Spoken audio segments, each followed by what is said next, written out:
Uh, my name is Amit Mehta and I'm managing partner at Asha Ventures. We are an early growth stage fund investing in sustainability and inclusion since 2015. Today, India is walking down a narrow path of fueling rapid economic growth while making sure that we also make progress on our sustainability commitments. 1.4 billion people in India are striving for better life that depends to a great extent on energy. As the country's economic growth pulls out millions of people out of poverty, the next few decades will also see our per capita GDP and energy consumption grow.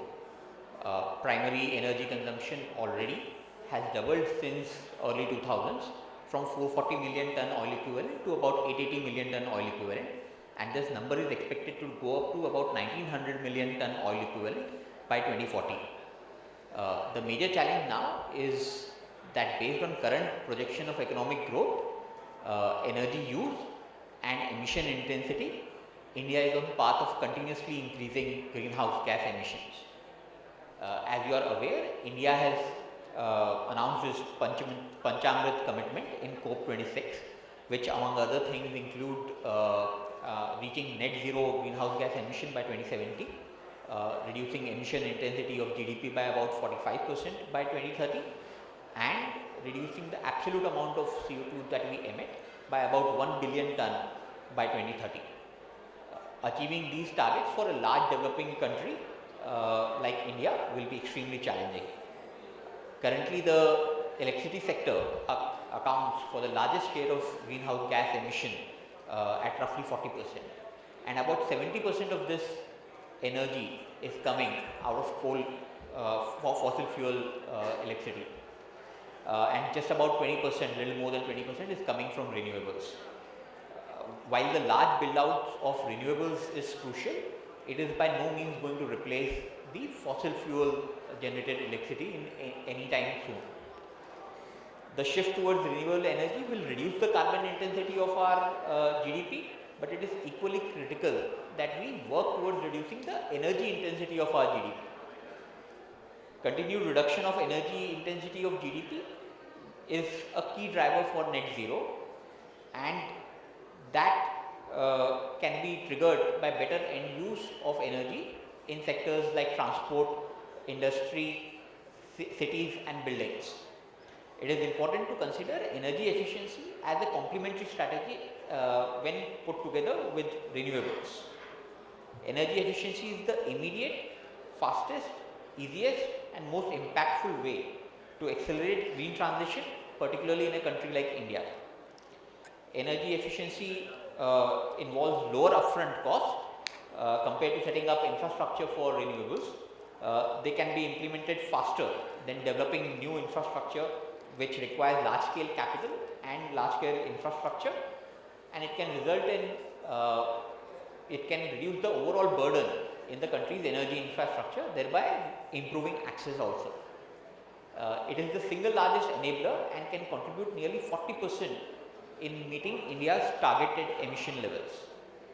The government has also taken significant steps in terms of policy measures to enhance energy efficiency in various sectors. For example, the Perform, Achieve and Trade scheme, which sets energy efficiency targets for various industries in a 3-year cycle, has shown some improvements in hard to abate sectors like steel, where the emission intensity was about 3.1 million tons of GHG emission per ton of crude steel. That intensity has reduced to about 2.6 million tons of GHG per ton of crude steel produced. Similarly, the Ujala scheme, where LED lights were distributed at subsidized rate to low income households, were important in feeding the demand in that industry and bringing in commercial viability. Similarly, there is an energy conservation building code which sets minimum energy performance standards in commercial buildings, which are a big reason for emission footprint of our buildings. So government has been playing a role, but it is equally important for startups to innovate and accelerate this transition. And as capital allocators, all of us in the room can play a crucial role. We have several companies which do frugal and path-breaking innovation to reduce energy intensity across sectors.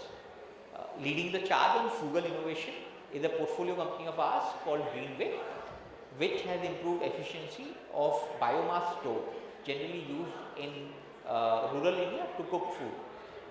The innovatively designed stove, using its patented air regulation technology, increases the efficiency and reduces the quantity of biomass required by about 65%, leading to reduced deforestation and lower greenhouse gas emission by 70%. While that was a simple example of innovation driving energy efficiency, we are seeing companies harnessing India's tech talent to create digital twins of complex industrial processes, thus enabling optimization and reduction of energy intensity in various processes in hard to abate sectors like steel and petrochemical industry. To conclude, investments in energy efficiency will increase the competitiveness of our industry while reducing their carbon intensity. Without early action on efficiency, the transition to net zero emission will be more expensive and difficult to achieve. It is pertinent now for India to mitigate climate change as fast as possible to counter the large negative impact on GDP that climate change can have. To achieve the goal of improvement in energy intensity per unit of GDP, adoption of energy efficiency is a key measure. India must ensure that its energy pathway is socially inclusive, economically viable, and ensures long-term sustainability. We see this shift to green growth as a huge economic opportunity, and I hope that both capital providers as well as entrepreneurs in the room are motivated to walk down this path. Thank you for the opportunity.